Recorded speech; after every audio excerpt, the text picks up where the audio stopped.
Hi, my name is Jennifer Sills Almeida, and I will be presenting a program evaluation plan for the multi-tiered system of supports in Algebra 1 at Dripping Springs High School.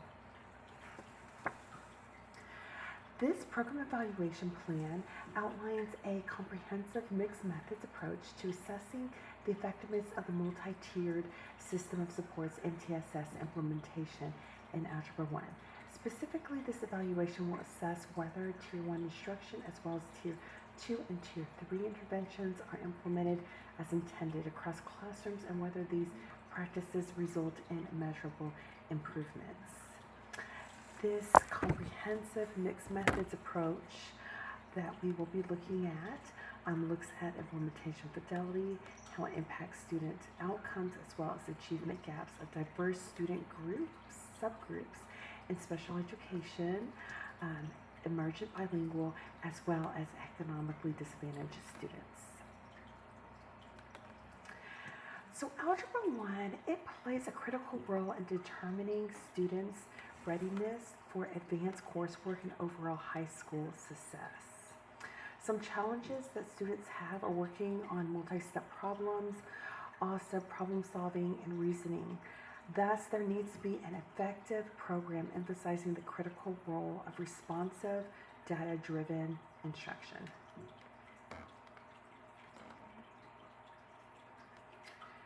For this program, we are focusing for the target population. It will serve all students enrolled in Algebra 1 with a strategic emphasis on those requiring Tier 2 and Tier 3 supports.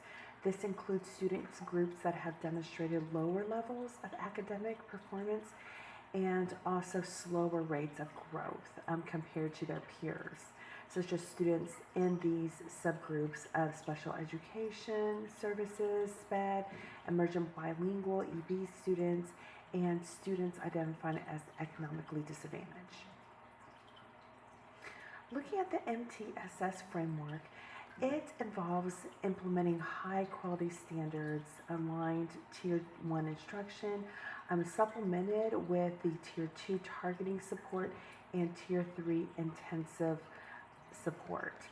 These are informed by ongoing progress monitoring, so that's very important that the progress of the students are monitored, collaboration with instructional teams, and also a systematic data analysis. For the purpose of the evaluation, what we are wanting to do is to assess fidelity, evaluate the growth of the students, and inform instruction and decisions. The program statement for this involves the MTSS Algebra 1 program, which is designed to improve overall student achievement and reduce persistent achievement gaps by implementing high quality instruction, standards aligned to the Tier 1 instruction, and supplementing with targeted Tier 2 and Tier 3 intervention that are informed by ongoing progress monitoring. So all this will be data-driven decision making. So for the theory of action, this involves evaluating the data-driven and differentiated instructions to see its impact on improved outcomes, what these outcomes are. Within this process, implementation fidelity within Algebra 1 classroom is critical. So making sure that that there is consistent fidelity within that context. There are several evaluation questions when we're looking at this program. There's Q1, Q2, and Q3. I will go to the next slide so you can see the logic model. So here is the logic model. So what the logic model is showing is those specific questions, and it is in relation to the implementation, student growth, and equity and gaps. So for the Q1, our Tier 2-3 supports data use in MTSS implemented with fidelity? So that is one of the first questions that we need to see. And based on that, what is the output? So if you look at Q2, are interventions improving student growth? And student growth is measured by the MAP, classroom performance, MAP testing, classroom performance. So we need to look at that student growth, but we also need to look at equity. What is the equity among subgroups? So what is the achievement level? So is it narrowing? Is it widening? What is happening, or is it remaining the same? The next one would be the evaluation design. So when we're looking at this, this evaluation employs a mixed methods design that integrates both process and outcome evaluation. So the process evaluation component addresses, like I mentioned before, the implementation fidelity within the classroom. So that must be consistent. The outcome evaluation is actually going to be the output of it. So what is it for the student growth? How are the students doing? And also based on those tier 1, 2, and 3 implementations, and how is the equity outcome impacted? Meaning whether achievement gaps among these student subgroups are decreasing over time, or are they decreasing, are they increasing, etc. They're staying the same. So for the data collection, the fidelity that we're talking about, what we're doing here is that data for this evaluation will be collected from multiple quantitative and qualitative sources. So for the fidelity, we are looking at the qualitative data and stuff. So the implementation fidelity for Q1 will be collected through classroom observations, so observations of the classroom, MTSS meeting logs, intervention schedules, and logs, and also teacher survey instruments. So sending teacher surveys and seeing where they are at, what are they are seeing. The next one would be the data collection. Now for the data collection growth, this is more of a quantitative data. So to examine student growth, the quantitative data will be collected through MAP assessments, administers at multiple points in time, which we'll see on our timeline.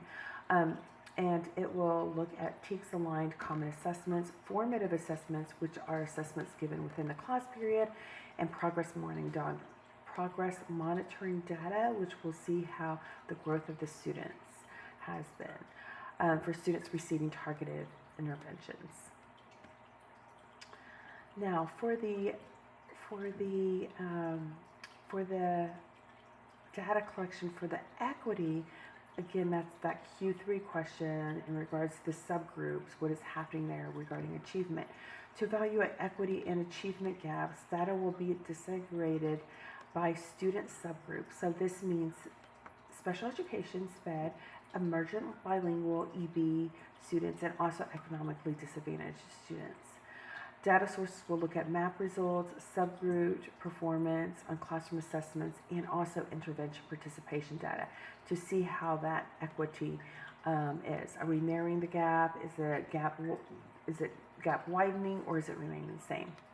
So the participants in this evaluation, they will include Algebra 1 students, instructional coaches, and campus administrators at Dripping Springs High School. So these are also people that involved in this are the shareholders, right? So for the data analysis for the fidelity, data analysis will employ an integrated mixed methods approach, combining qualitative and quantitative techniques that I've just mentioned to evaluate MTSS implementation and its impact on students' outcomes in Algebra 1 at Dripping Springs High School. So this analysis will answer 3 of those questions: implementation fidelity, and how that implementation fidelity within the classroom for these tier 1, 2, and 3 supports affects the student growth, which was Q2, and also the equity outcomes, so achievement, students in SPED, emergent bilingual, and also economically disadvantaged. In order to do this, we'll have to run a data analysis on the growth. So when we are looking at that, we have to look at pre and post MAP assessment data to be used so we can measure what the student growth is over time. So we do align it to the TEKS, common assessments, informative measures will assess mastery of the Algebra 1 standards. Now, if the mastery falls between 50% and 79%, this will indicate that we still need more targeted Tier 2 interventions. Below 50% will be Tier 3. When fewer than 50% though of students demonstrate mastery, this signals a need for reteaching and adjustment of Tier 1 instructional practices. So what this means and stuff is, if it is fewer than 50% of students that demonstrate that mastery, then what happens is that needs to be retaught, and that's at Tier 1. And the next level of intervention is Tier 2, and then 3, as we know. For the data analysis equity, what we are going to do is we will need to evaluate equity and achievement gaps. Q3, also subgroup comparisons will be done. So when we're looking at this, we're trying to figure out for these subgroups in special education, emergent bilingual, and economically disadvantaged, what does it look like in regards to analyzing it and compare it, the growth rates and trends. So we need to answer that big question. Are achievement gaps at Dripping Springs High School narrowing, widening, or remaining stable for these subgroups? With any program evaluation or with any plan, we always have to have a timeline. A timeline keeps us on schedule and allows us to see what we need to get done within those time constraints. So weeks 1 to 2 would be a baseline. So at the beginning of the semester in weeks 1 to 2, data will be collected through MAP screening to see where the students are, right? Then during weeks 3 to 15, it will be monitoring. So this will be ongoing progress monitoring, and scheduled MTSS meetings will be conducted to evaluate implementation fidelity, which is Q1, and also student growth, Q2. So next, under weeks 6 to 8, what will happen will be benchmark assessments, and they'll provide data to assess toward the progress towards students towards mastery. And weeks 16 to 18 will be the final assessments that will be administered to evaluate overall student growth and changes in achievement gaps, Q2 and Q3. So when we're looking at that, we're looking at the fidelity of it and seeing the implementation fidelity and seeing how it impacts that student growth, and also the achievement gaps in subgroups of SPED, emergent bilingual, and economically disadvantaged. So this was the timeline for the plan for this program evaluation. So the ethical considerations must be taken into account. This evaluation will be conducted in accordance with established ethical standards. So what this will include is the protection of confidentiality. So that's very important to keep people's information confidential. The use of informed consent, asking for this consent, and also responsible collection, analysis, and reporting of data. So responsible data use, those are very, very important elements. Now the reporting plan, what this is that the findings from this evaluation will be communicated through a structured and ongoing reporting process to ensure results are accessible and actionable for key stakeholders at Dripping Springs High School. So the evaluation reports will provide comprehensive summaries of findings. So this will later on be reported and shared with the Algebra 1 teachers, instructional coaches, campus administration, and district leaders. So progress monitoring is very important. The reports and updates are stakeholder meetings, being involved, keeping them involved, so everyone has a stake in this, and data-driven decisions. So this evaluation plan provides a structured, data-driven approach to assessing MTS implementation and its impact on student growth and equity in Algebra 1. So by integrating the ongoing data analysis with the instructional cycle, it supports continuous improvement and targeted intervention in Tier 1, 2, and 3, aiming for success of Algebra 1 students, specifically including those in subgroups such as special education that I mentioned, emerging bilingual, and economically disadvantaged.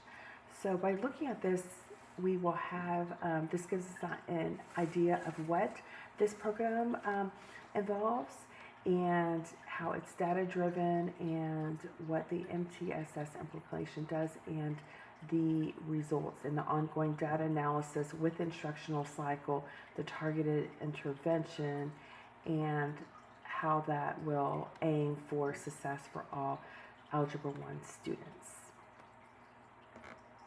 And evaluating this program is very, very important. Thank you very much for your time.